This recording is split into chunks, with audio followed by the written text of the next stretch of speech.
how have you seen the perception of your team change, and how have you dealt with any potential backlash that you faced in that time that you guys have been playing for championships? I mean, we were the underdog story, whatever. Our first time around chasing championship, hadn't been there in a while. We got it done. Had an amazing season the year after, almost won it again, but couldn't get the job done down the stretch. KD joins, the whole conversation around that.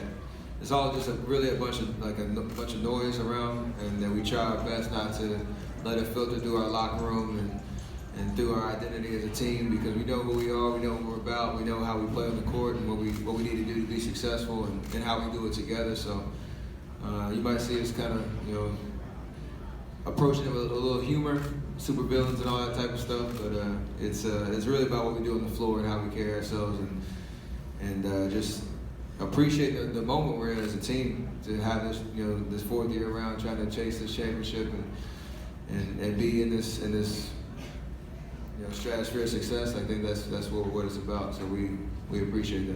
And another question on being at the All-Star game last year with Kevin and Russell, the first year after Kevin leaves Oklahoma City, and being around those two guys this year, how did you get a sense, or what sense did you get from their interaction this year that was different from last year, and where their relationship is at?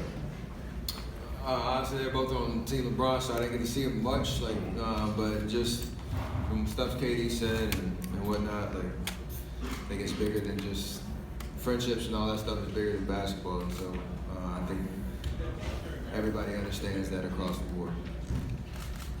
Last two quick ones in the back right in the center. Yes, indeed. I'll make it quick. Good evening, Valencia King, BCTV out of Dallas. You kind of touched on your community involvement and why it's important to you a moment ago, but can you specifically talk about why you chose Brotherhood Crusade? And then also, secondly, was there anyone in your life who instilled the attitude of giving back in you? Brotherhood Crusade, I mean, obviously there was a plethora of options that we could have, I could have decided to go with, but people that I asked from the local LA community, Brotherhood Crusade was the one that I think people recognized the most and understood. The people that are leading, the cause, how authentic and genuine they were about what they were doing and their mission. And they spoke nothing but extremely highly of the leadership there. And so that's important to know that the money is going to actually be put to use and have an amazing impact. So I think that was a pretty easy choice in that sense. And I've always had that kind of mentality. My dad, playing 6 years in the NBA, kept that as a priority for me, my brother, my sister, when we were growing up, that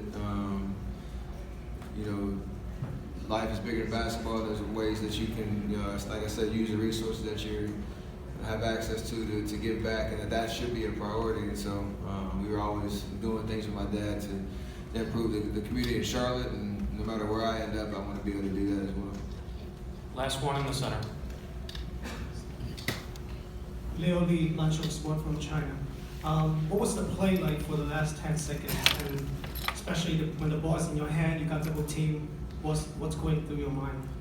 Just trying to get a shot up. We ran a play to try to get an open three in the corner and then maybe a three at the top of the key.